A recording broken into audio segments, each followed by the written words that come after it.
कौन बनेगा नेता। नगर निगम के चुनाव पास आने वाले थे। पूरे कानपुर शहर में टिकट को लेकर मारामारी शुरू थी, लेकिन सबसे ज्यादा चर्चा में वार्ड नंबर 40 की सीट थी। वो इसलिए क्योंकि इस बार वहां की सीट महिला के लिए आरक्षित थी। अब सवाल ये था कि चुनाव लड़ेगा कौन।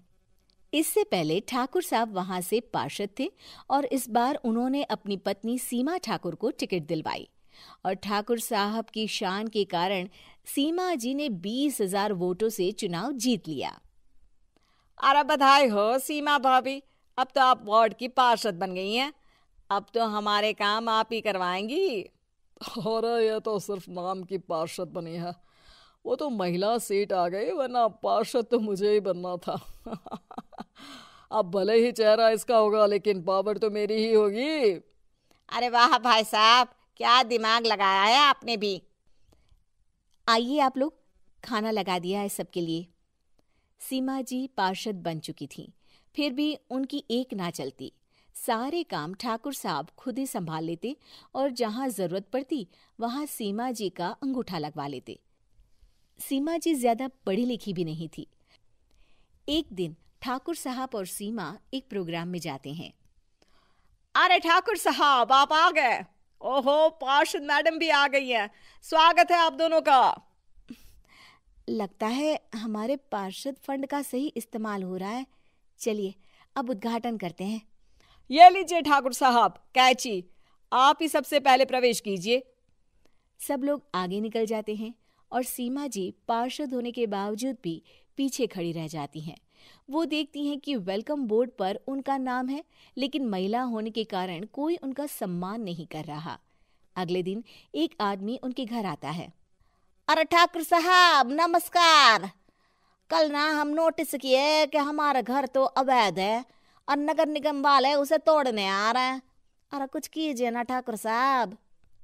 देखो भाई, मैं तो ज्यादा कुछ कर नहीं सकता, पर अगर तुम सबकी जेब गर्म कर दो तो कुछ हो सकता है। कुल मिलाकर 4 लाख लगेंगे। अरे 4 लाख ठाकुर साहब? अरे भाई, मैं अपने लिए नहीं मांग रहा हूँ। दरोगा है, इंजीनियर बाबू है, बड़े साहब है, सबको देना पड़ता है ना थोड़ा थोड़ा। बोलो है मंजूर? तभी वहां अचानक सीमा जी आ जाती हैं। अरे ये आप क्या कर रहे हैं? पहले इन्हीं लोगों से तो आपने वोट मांगे, अब इनसे ही पैसे ले रहे हो। अरे चुप रहो तुम, तुम्हारा काम है सिर्फ अंगूठा लगाना, तुम वही किया करो। मुझे दूसरे काम तुम मत सिखाओ, समझी?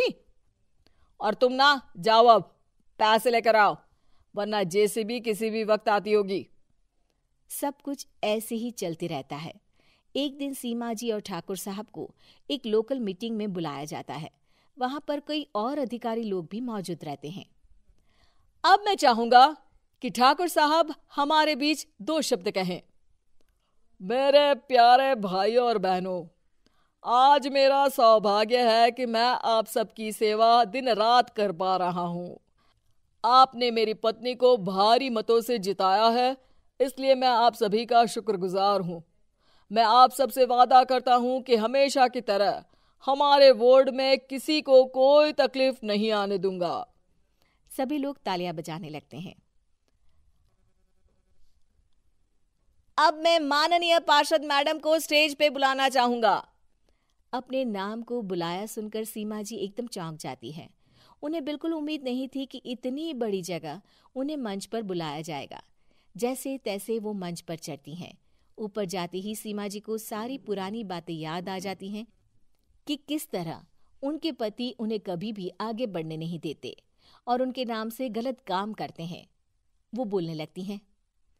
मैं आपके वार्ड की पार्षद सीमा हूं। आप में से बहुत कम लोग ही मुझे जानते होंगे, क्योंकि इससे पहले मुझे कभी ऐसा मौका ही नहीं मिला। सारे मौके मेरे पार्षद पति यानी आपके ठाकुर साहब ही लेते रहे, लेकिन आज ये मौका मुझे मिला है तो मैं इसे ऐसे ही नहीं जाने दूंगी। मैं आपको ये बताना चाहती हूँ कि आपके ठाकुर साहब मेरे नाम की आड़ में गैर कानूनी काम करते हैं, जिस पर अंगूठों के निशान मेरे होते थे।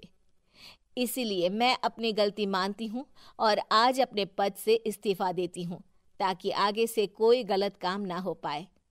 अब फैसला आप सबके हाथ में है कि आप हमें क्या सजा देना चाहते हैं। सीमा जी की बातें सुनकर ठाकुर साहब के चेहरे का रंग उड़ जाता है और वो शर्म से मुंह नीचा करके वहां से चले जाते हैं और पद से इस्तीफा देकर ही सही सीमा जी अपने आप में आत्मविश्वास महसूस करती हैं।